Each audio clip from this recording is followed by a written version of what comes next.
Откакто станах фитнес треньор, разбрах, че има два типа хора. Първия са тези, които още не ме познават. Тях мога да ги различа по земетръса, докато идват. Не наметвам, че са дебели. Просто идват с така вибрация и бас, че мога да разпозная въпроса им по сеизмичните данни. И винаги е едно и също. Абе, как да сваля корема без тренировки и без диети? Брат, това е като отидеш при автомонтьора да му кажеш: оправи ми колата, ама без да я пипаш. Изпрати позитивна енергия. Манифестирай я. Ти си мощна, ти си бърза, ти ще минеш техническия преглед. И колата хоп и се оправя. Точно както правиш плочки на корема, докато гледаш фитнес видеа и следваш фитнес инфлуенсъри. Или още по-добре, ти идваш на интервю за работа и казваш: искам 5 цифрена заплата, но имайте предвид, че няма да идвам на работа. Вторият тип. Хората, които вече ме познават. Тя ги усещам по извиненията. Като ме вият и се почва. Абе, Вили, брат, наскоро си мислех за тебе. Трябва да почна да тренирам. Да, бе. Мотивацията им като автоматично осветление в коридор.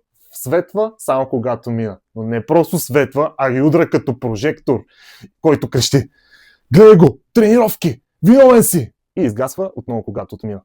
Тът в тъмното. А там живее дюнера. Гледам ги и си мисля: за мен може да се сещат рядко, но за дюнера... О, да, дюнера, брат. За него се сещат поне по 2 пъти преди лягане и 1 път на сън.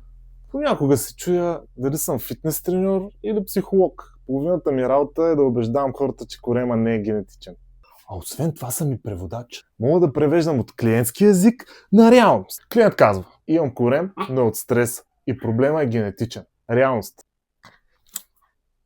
Не е генетичен, а сферичен. Има формата на дюнер XXL с повечко картофки и двойно сос. А стреса идва от чакането на опашката. И накрая си казвам: аз съм фитнес треньор, работата ми е да променям хората. Но реалността е друга. Хората искат да отслабнат, но без да тренират. Да си хапват каквото искат и някой да ги лъже, че горят мазнини. Нова година, нов късмет, старите номера. Най-голямата лъжа през януари е: от понеделник почвам да тренирам и вече съм нов човек. Фитнес залите са пълни с хора като мол в черен петък. Всички с нови маратонки, спортни екипи и мотивация с срок на годност като на киселото мляко. Една седмица и се вкисва. Любимите ми януарски трениращи са Instagram спортистите. Тренировъчната им методика е снимка, филтър, публикация и 10 минути почивка по уредите. И за финал 3 серии по 27 сторита. Другия ми любим тип е абонаментния герой. Плаща абонамент, не идва и тренира само онлайн банкирането си. И се чуди защо няма резултати. Плащам абонамент вече 3 месец. Май е време да отида на място и да видя какво правят тия, защо нямам резултат. Но поне спонсорира спорта. Не започва от понеделник, нито от първи. Ако чакаш перфектния момент, ставаш олимпийски шампион в чакането. Като треньор хората идват при мен и ми казват: Тренирам от 2 седмици, защо нямам резултати? трябва постоянство. А я не добавка за това. Няма, брат, това не е протеин. Това е характер. Силно искам да се променя. Хубаво, добре, но има и предвид, че ще е трудно. Аз не искам чак толкова. Няма да стан културист. С това отношение, кучето ми има по-голям шанс да стане културист. Ако оправданията качваха мускул, ти вече щеш да си мистер Олимпия. Хората не са дебели. Те са в дълга връзка с оправданията си. Добре. От другата седмица почвам фитнес. Ама разбира се! Тази седмица е като НЛО. Всички говорят за нея, всички вярват, че я има, но никой не я вижда. Няма дата, няма ден, ама е в отлична форма. В нея всички тренират, ядат чисто, лягат си на време и пият само вода. Но фантазии, имам клиенти, които започват от другата седмица на 2019. Ето тази седмица вече е спреса. Тя е толкова силна, че не остарява. Минават години, а тя е все същата седмица. И като стане понеделник, казват: айде от другия. И после идват и ми казват: не знам защо е става, брат. Не знам какво става. Аз знам. Тренираш в НЛО седмица. Най-използваното упражнение във фитнеса се казва: нямам време. Прави се навсякъде. У дома, в колата, на работа. Всички го правят. Всеки ден, без загрявка, с перфектна техника. Идва клиент и ми казва: нямам време за тренировки.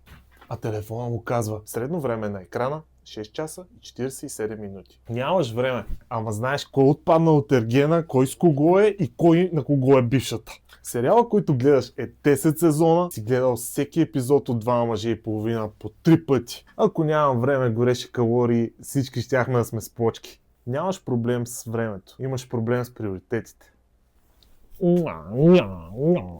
Любимият ми тип в залата е его трип атлета. Той не тренира за здраве, той тренира овертайм на егото си. Слага тежести, които никога не е вдигал в живота си. Не кляка, а чете на прощаване щангата. Без контрол, без техника, докато не остане без кръст. И винаги има приятел с себе си, който вика: айде брат, лесни са! Ако бяха лесни, щеше да викаш като заклан, формата на изпълнението да крещи помощ, а кръстът ти, ако можеше да говори, щеше да се обади на 112. Винаги казвам на хората, с които работя, да не прекаляват с храната вечер. Веднъж клиент ме пита: Фили, ако не трябва да ядем вечер, защо тогава в хладилника има лампа? Вместо лампа трябва да сложат неонов надпис над нормено тегло и звуков сигнал: шиши, пак ли ти? Най-трудно се свалят две неща: Пеевски и Паласки. Разликата е, че Паласките поне се плашат от калориен дефицит. Пеевски не се плаши дори от дефицит държавата. Паласките са просто мазнина, докато Пеевски е мазнина с политически имунитет. Паласките са като парламент, пълни са и не мърдат. Но паласките поне знаят какво е калориен излишък. Двете растат лесно и двете трудно се махат, но паласките поне имат доблестта да се появят след пица, а не след избори.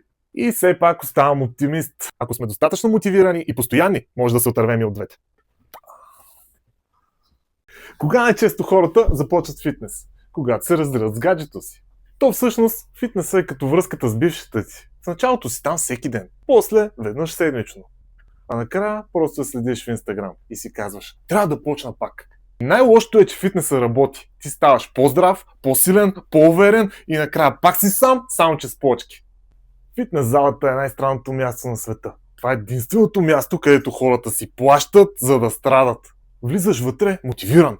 5 минути по-късно: кой ме би? Аз ли подписах договор за това? А в договора пише: съгласен съм да ме смачкат физически и психически и да кача резултатите в Инстаграм.